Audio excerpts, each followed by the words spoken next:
గురు పౌర్ణిమ ఆషాఢ మాసంలో వచ్చే పౌర్ణమి నాడు జరుపుకుంటాం.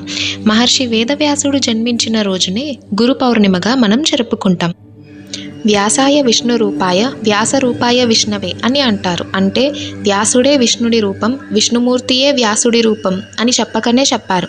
మరి అంతటి మహనీయుడైన పుట్టినరోజు నాడు ఆయన్నే స్మరించుకోకపోవడం ఎంతటి దౌర్భాగ్యం.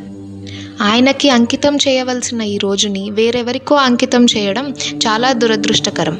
ఈ నిజం తెలియక చాలామంది గురు పౌర్ణిమ అర్థాన్నే మార్చేసి మనకు అసలైన గురువులైన వేదవ్యాసుడు, వశిష్ఠుడు, వాల్మీకి లాంటి ఎంతో గొప్ప వాళ్ళని మర్చిపోయి అసలు గురు పౌర్ణిమకు ఏమాత్రం సంబంధం లేని సాయిబాబాని ఆ రోజు పూజించడం మన దౌర్భాగ్యం అని చెప్పుకోవాలి. కనుక ఇక నుంచైనా సాయిబాబాను కాకుండా మనకు ఎంతో గొప్ప విజ్ఞానాన్ని అందించిన మన గురువులను స్మరించుకుంటూ ఈ గురు పౌర్ణిమను సెలబ్రేట్ చేసుకుందాం.